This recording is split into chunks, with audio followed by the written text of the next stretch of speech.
The modern enterprise attack surface is expanding faster than human analysts can monitor it.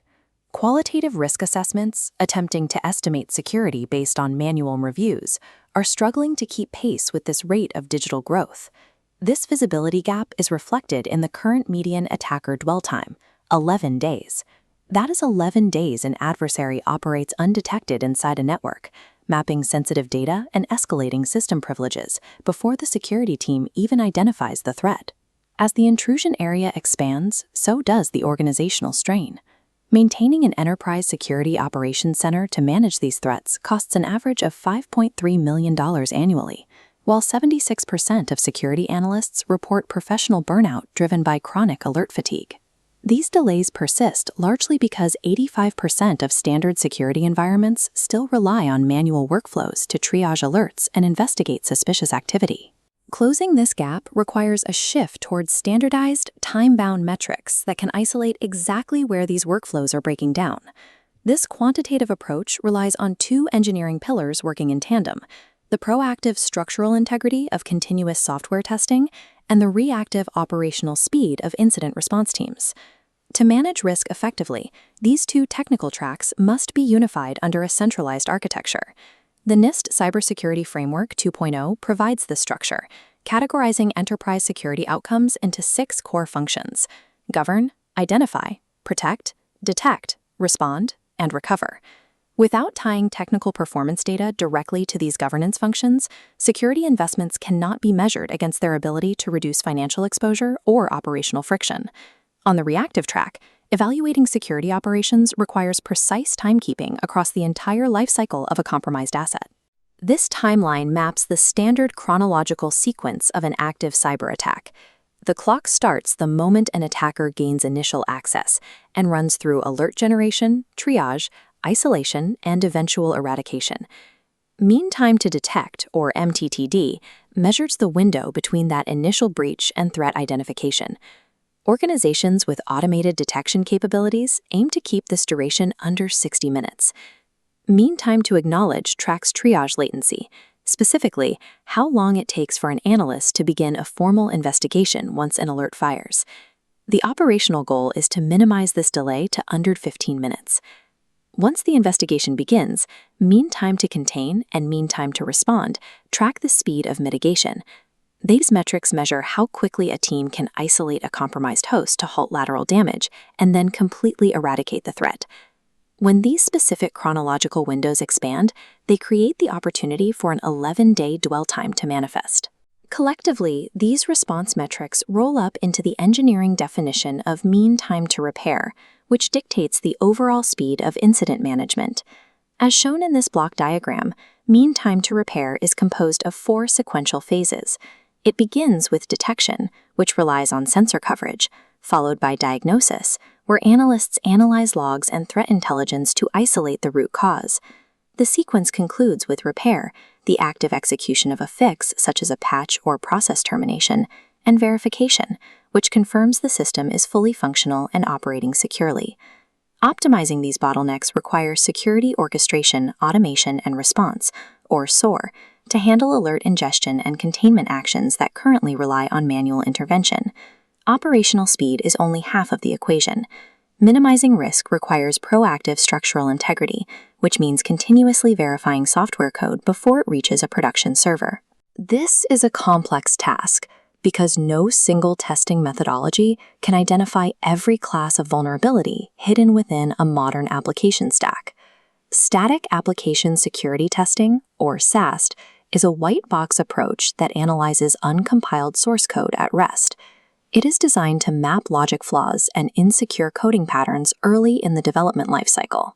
Because AST parses code structure without executing the application, it lacks dynamic runtime context. This can lead to high false positive rates, as the tool cannot verify if a flagged code-level flow is actually reachable in a live environment. To address those dynamic conditions, organizations use a methodology that interacts with the application from the outside in. Dynamic Application Security Testing, or DAST, is a black box test that probes exposed endpoints, web pages, and APIs. It sends malicious payloads to evaluate how the running system handles active attacks and environmental misconfigurations. While DAST excels at finding runtime anomalies, it cannot trace those issues back to the exact line of uncompiled source code, leaving developers to find the root cause manually. This creates an architectural gap where static methods provide internal visibility without execution context, and dynamic methods provide execution context without internal visibility. Relying exclusively on these two pillars leaves DevSecOps teams blind to vulnerabilities that only trigger under specific runtime conditions. Bridging this gap requires combining internal analysis with dynamic execution. Interactive Application Security Testing, or IAST, serves as this modern hybrid. As this diagram illustrates, IAST deploys gray box agents directly inside the active testing environment. These agents monitor live memory allocations and data flows, mapping runtime validation errors directly back to the specific lines of uncompiled source code. By only reporting vulnerabilities that are actively triggered during execution, IAST provides high accuracy and gives developers actionable code locations for immediate remediation. Once code moves into the live production environment, the security strategy must shift toward proactive defense.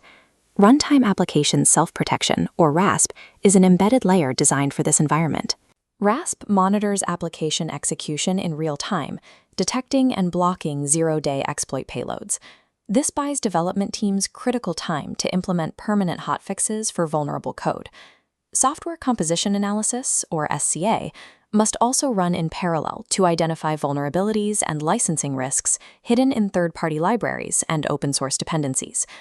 A resilient software stack integrates SAST, DAST, IAST, and SCA into a synthesized pipeline, validating security from the initial code commit to the production server. These technical metrics and testing pipelines provide the necessary engineering data, but their strategic value is realized when they are integrated into an enterprise governance framework. The NIST Cybersecurity Framework 2.0 acts as this unifying architecture. It translates engineering performance into quantifiable business risk by merging the proactive software testing track and the reactive incident timeline track. The application security stack, including SAST, DAST, and SCA, supports the framework's identify and protect functions. Continually testing code specifically fulfills the ID.RA.01 mandate, requiring organizations to identify vulnerabilities. Using this automated data to prioritize patches directly satisfies the PR.PS.02 control for risk-adjusted platform security. On the reactive side, SOC chronology metrics map to the detect and respond functions. Tracking mean time to detect quantifies continuous monitoring capabilities under the DE.CM.09 subcategory. Similarly, reducing mean time to acknowledge and contain validates incident analysis and mitigation controls, proving technical operations meet strategic goals. This alignment also provides organizations with proof of compliance for regulations like the Digital Operational Resilience Act and the NIST directive, which require measurable evidence of risk management maturity. Transitioning from manual, siloed workflows to automated, continuous validation pipelines allows these technical metrics to scale alongside the expanding attack surface. Integrating chronological metrics and testing within the NIST framework provides a quantitative basis for governance, transforming technical execution into a measurable contributor to enterprise resilience. Direct intellectual tone. Modern enterprise security relies heavily on standard operational logging to track network events. But this infrastructure carries a massive vulnerability. It assumes the threat is entirely external, leaving the system highly exposed when an adversary already possesses administrative access inside the perimeter. Privileged users hold the raw credentials to overwrite database tables, modify system configurations, or clear log caches. If a compromised root user wipes those records, the entire forensic timeline of an attack is destroyed, leaving security analysts completely blind. To neutralize this insider threat, engineers must build a mathematically tamper-evident ledger using cryptographic hash chains, paired with write-once, read-many, or worm storage architectures. Yet mathematical immutability alone cannot guarantee an organization's survival. The moment a breach occurs, the enterprise must rely on a secondary, equally rigorous structure, a strict organizational contingency planning taxonomy. These contingency frameworks operate as mandatory operational safety nets. They are designed to absorb damage, adapt to disruptions, and restore critical systems when preventative logging boundaries inevitably fail.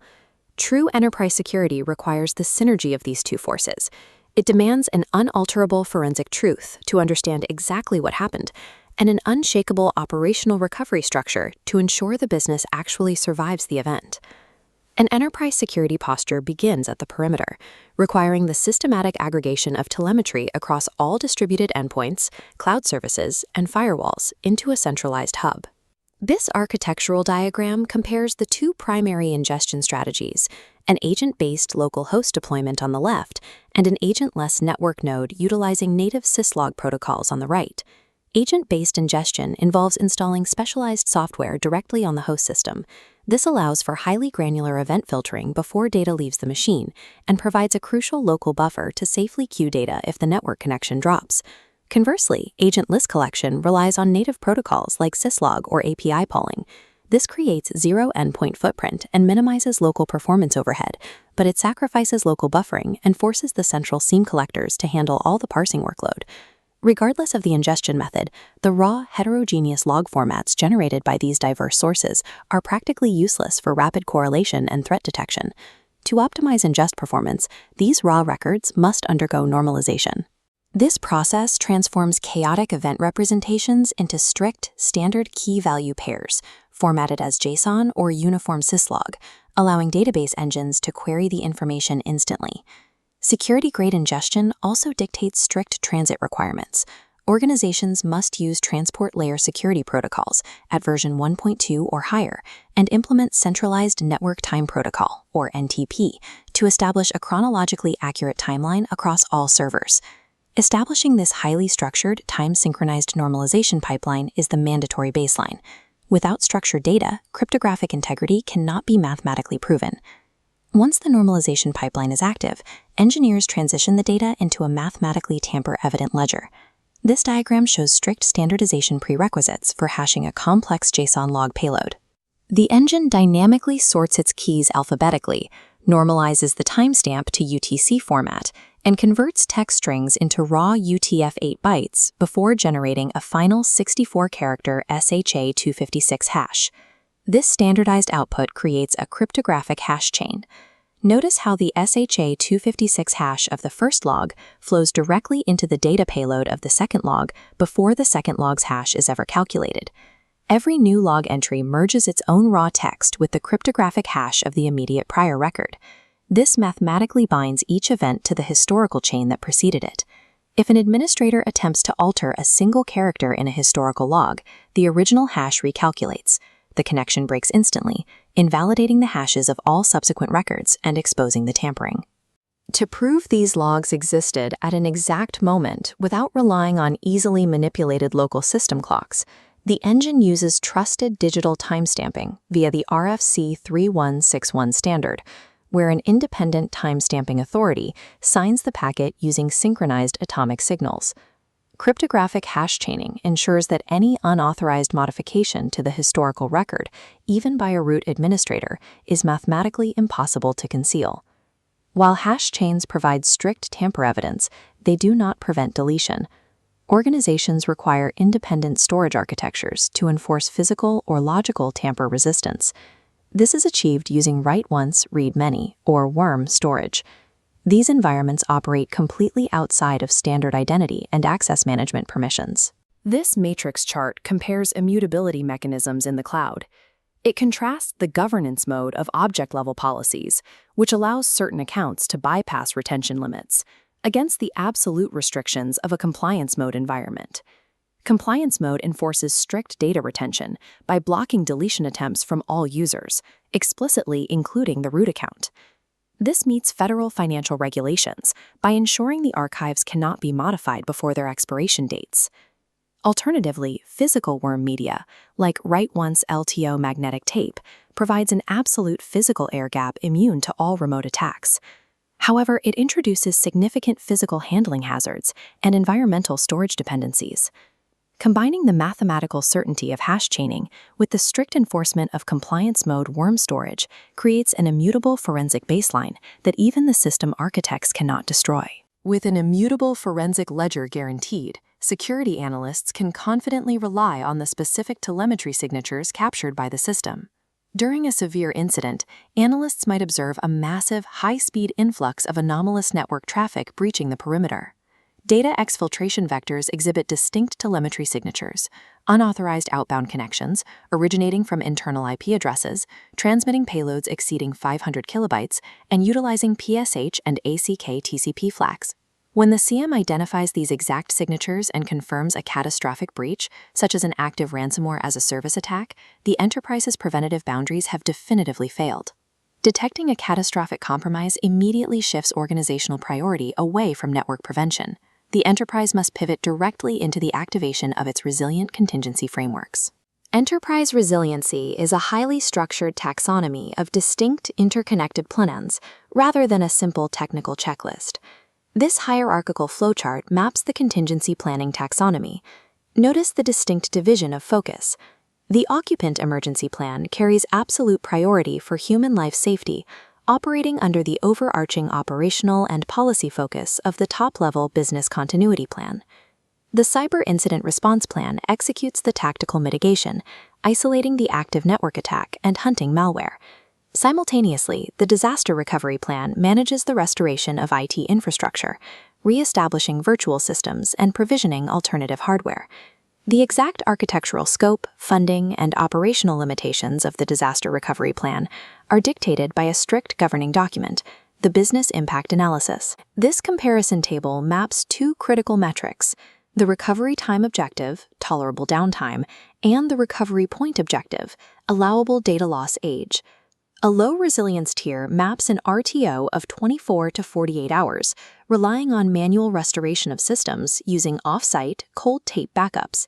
By contrast, achieving a very high resilience tier with a near-zero recovery point objective requires continuous active-active replication, distributed microservices, and automated region failover to meet strict regulatory compliance. Executing these recoveries require tactical playbooks. A ransomware protocol, for example, mandates the immediate physical and logical isolation of affected endpoints to contain the cryptographic tampering before restoration begins. Strictly aligning technical recovery tiers to the limits defined by the Business Impact Analysis ensures the enterprise allocates its budget efficiently. It prevents the underprotection of essential operations and eliminates severe overspending on non-critical systems. This timeline charts the structured lifecycle of a disaster declaration. It progresses sequentially through plan activation, notification, assessment, and tactical recovery. The critical final phase is reconstitution. Here, teams verify functionality and restore the baseline security posture. At this stage, organizations face a mandatory operational requirement. They must integrate automated cryptographic integrity verification directly into their recovery workflows. Tactical playbooks execute automated scripts to compare the SHA-256 hashes of the newly restored datasets against the immutable worm baseline created before the attack. Only after this mathematical validation proves the restored systems match the exact baseline security standards can leadership issue a formal declaration. This stops the recovery clock and verifies that the data is uncorrupted. Following the event, the enterprise establishes a continuous feedback loop. The final, real-world metrics achieved during the outage are fed directly back into the organization's business impact analysis to calibrate future planning. Enterprise resilience is an active, continuous loop. It relies entirely on the mathematical certainty of tamper-proof logging to guarantee the integrity of structured, verifiable disaster recovery operations. Did you know that the average enterprise environment goes through like 127 configuration changes every single day? It's a blistering pace of constant updates, hot fixes, and deployments. And because of this massive velocity, traditional manual security audits miss up to 99% of system modifications throughout the year. I mean, think about that for a second. You could literally be operating with active, unmonitored exposures while sitting perfectly still, holding a clean audit report. Crazy, right? Okay. Let's dive into this explainer. Today, we are looking at a massive, fundamental transformation in how organizations actually protect themselves. We're moving away from outdated compliance checklists, those massive binders of paperwork that really only prove you were secure 6 months ago. Instead, we're shifting toward continuous, telemetry-driven cyber governance. It's a complete shift from simply proving you're compliant to actually operating a dynamic, living defense. So, to get our arms around this, here's our roadmap. We'll expose the illusion of static security, break down the two main pillars, threat intelligence and continuous monitoring, and look at the math behind calculating dynamic risk. Then, we'll see how the federal government is rewriting the rules, and wrap up by giving you a playbook to build real-time governance in your own organization. Let's get into it. Section 1. The illusion of static security. To really grasp why historical models are failing us, we have to talk about the photograph versus the live feed. Historically, we've leaned on periodic assessments. Think of your standard annual SOC2 or ISO 27001 reviews. And hey, they're incredibly useful for establishing a baseline, but they are just a snapshot. The very second the auditor packs up their bags and leaves, your technical environment continues to evolve. Relying on an annual audit for daily security is kind of like taking a single photograph of a busy highway on January 1st and assuming the traffic is going to look exactly the same on July 15th. It creates a highly dangerous false sense of security. Section 2. Pillar 1. Threat Intelligence. So to fix this static security problem, we absolutely have to move to active defense. And this means organizations need to constantly ingest raw threat data, stuff like open source intelligence and dark web forum chatter, and map it directly to known adversary tactics. But getting that data, that's really only half the battle. Once you have this active threat intelligence, you've got to communicate it properly. And this requires a dual reporting pipeline for two completely different audiences. On one side, you have the frantic IT admin in the technical remediation channel. They don't want a summary, they need granular JIRA tickets, specific IP addresses, and configuration scripts to execute immediate fixes. But on the exact opposite side, you have the board member in the executive risk management channel. Handing a board member raw telemetry is, well, useless. They need that data normalized into financially quantified risk models, compliance trend lines, and corporate risk summaries so they can actually make strategic budget decisions. Section 3. Pillar 2. Continuous monitoring. If threat intelligence tells you what the bad guys are up to, continuous monitoring is what ensures your defenses actually hold up. Think of it as a live security camera that catches issues before a breach even has a chance to occur. In highly dynamic cloud environments, your biggest enemy is honestly often yourself, specifically through something called configuration drift. This happens gradually. It's the developer who temporarily opens a firewall port to troubleshoot an app on a Friday night and, forgets to close it. Or it's an infrastructure as code deployment that accidentally uses an outdated template. These small, undocumented, and untracked changes silently accumulate over time. They secretly expand your attack surface while everyone in the organization still assumes you're fully secure. And this brilliantly illustrates the other major operational degradation pathway, control failure. Unlike drift, this isn't gradual. This is an active defensive mechanism just totally dropping offline. Imagine a routine system update accidentally disabling your database encryption, or endpoint security coverage going dark during a local outage. Or even worse, an admin simply bypassing multi-factor authentication just for convenience. If you are waiting for a scheduled audit to find out your MFA has been turned off for 6 months, you are way too late. You absolutely need real-time detection for these operational failures. Section 4. Calculating dynamic risk exposure. So how exactly does this silent risk accumulate? Look, don't let the math intimidate you. The logic here is actually really fascinating. This equation models your real-time risk exposure.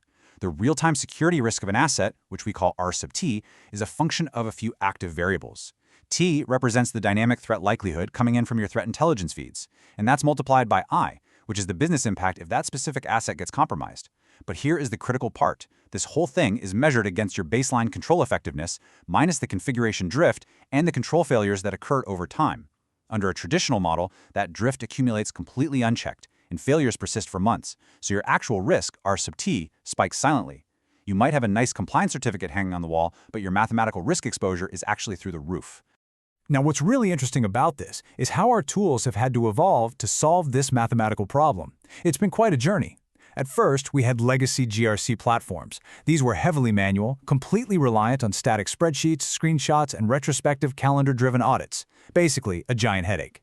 Then we evolved to compliance automation software. This was better. It started hooking into cloud integrations to automate evidence collection and give us continuous baseline tracking. But the true modern paradigm, the real game changer, is telemetry-driven CCM platforms. These don't just collect evidence. They ingest direct API telemetry from across your entire security stack in real time. This means they trigger immediate automated ticketing the exact second configuration drift or a control failure occurs. Section 5. The federal paradigm shift. This shift from static to real-time isn't just theory. It's being aggressively adopted at the highest levels of national security. The Department of Defense is actually replacing its massive legacy risk management framework with the new Cybersecurity Risk Management Construct, or CSRMC. Why? Because they need cyber defense at literal operational speed. Just look at this logical progression. They bake security in during the design and build phases, directly into the code. Then they automate stress testing in the test phase. But the real magic happens at onboard and operations. They activate automated continuous monitoring from day one. So, instead of filling out checklist evaluations, operators now rely on real-time dashboards that give them the immediate authority to quarantine or disconnect a degraded system the moment a control fails. And we're seeing an identical parallel shift happening right now in the commercial cloud sector with FedRAMP 20X. Historically, for a cloud provider to get federal authorization, it was this agonizing 18 to 24-month process of writing exhaustive narrative documents, tons of paperwork. FedRAMP 20X completely changes the game by demanding compliance as code. We're talking machine-readable architectures, automated vulnerability scans, and direct API telemetry replacing manual screenshots. Because of this continuous automated telemetry, what used to take 2 whole years can now be authorized in just 6 months. It drastically lowers the paperwork burden while actually increasing real-world security assurance. Finally, Section 6, Building Real-Time Governance. So the crucial point is, how do we take all of this and actually operationalize it? Well, to make this shift, you have to embrace automation at every single level. First, you need to adopt policy as code to ensure any configuration changes are tracked and auditable in version control. Second, implement automated telemetry ingestion directly from your security stack to catch those silent, sneaky control failures. Third, align your assessments with active threat intelligence so you are patching what actually matters today, not just what some generic score tells you to. Fourth, establish those separate reporting pipelines we discussed earlier. Give IT the granular data they need, and give the board the financial risk scores. And finally, promote control reciprocity and enterprise inheritance. If you authorize a security control once at the enterprise level, let your downstream applications inherit it. This prevents duplicate work and massively lowers your compliance costs. As our digital environments become infinitely more complex, organizations simply cannot rely on retrospective, calendar-driven compliance anymore. It just doesn't work. The gap between your audits is exactly where the adversaries are operating. So as you look at your own organization's defense mechanisms today, I want to leave you with this one vital question to think about. Is your compliance a live feed catching drift the second it happens, or is it just a snapshot that proves you were secure 6 months ago? Information security is an architectural discipline requiring continuous operational validation. Defending a modern network means constantly testing technical and physical safeguards against shifting threat landscapes. Applying rigid global compliance baselines to an entire enterprise creates immediate engineering bottlenecks. Attempting to force every workstation and print server to meet the stringent standards required of a payment processing system results in wasted capital, over-engineered testing programs, and severe alert fatigue. The first principle of assessment architecture is system boundary definition. Architects logically or physically segment the network, mapping data flows to ensure rigorous compliance frameworks apply exclusively to the isolated cluster storing critical assets. Once the boundary is drawn, organizations execute control tailoring. Standard baseline safeguards are specifically adapted or removed entirely based on the technical reality inside that boundary. When a baseline control creates unacceptable operational disruption, engineers document specific compensating measures that provide equivalent defense in depth. Without strict scoping boundaries and deliberate tailoring, organizations drown in irrelevant compliance alerts, paralyzing their security posture and rendering testing programs effectively useless. Building and maintaining scoped testing environments introduces significant operational friction. Security architects rely on quantitative risk models to justify these continuous capital expenditures to corporate governance boards. This formula visualizes the single loss expectancy, or SLE. It calculates the projected financial loss from a single security compromise by multiplying the total financial value of an asset by the exposure factor, the percentage of expected damage a specific threat event would cause. To scale this exposure over a yearly horizon, architects calculate the annualized loss expectancy, or ALE. They multiply the baseline SLE by the annualized rate of occurrence, the statistically projected frequency of that threat event happening within a 12-month period. If the annualized cost of designing, deploying, and monitoring a testing architecture is greater than the projected annualized loss expectancy, deploying those testing controls is an irrational capital allocation. Effective security validation begins at the application layer. We start with static application security testing, or SAST. Embedded directly into the initial build pipeline, SAST examines source code at rest. It identifies foundational programming flaws early in development, where remediation is cheapest. However, SAST has a critical limitation. It relies entirely on static syntax comparisons and has zero visibility into how the application behaves, interacts, or responds once executed in a live environment. This necessitates dynamic application security testing, or DAST, deployed later during the staging phase. DAST evaluates a fully compiled, running application by simulating attacks from the outside in. Because it inspects systems under active execution, DAST identifies runtime vulnerabilities, database misconfigurations, and broken authentication paths that static analysis is physically unable to detect. Even with both static and dynamic analysis, automated scanning engines frequently fail to recognize complex business logic flaws and qualitative architectural errors. The Fagan inspection is a highly structured, manual, 6-phase peer review process designed to catch human logic errors.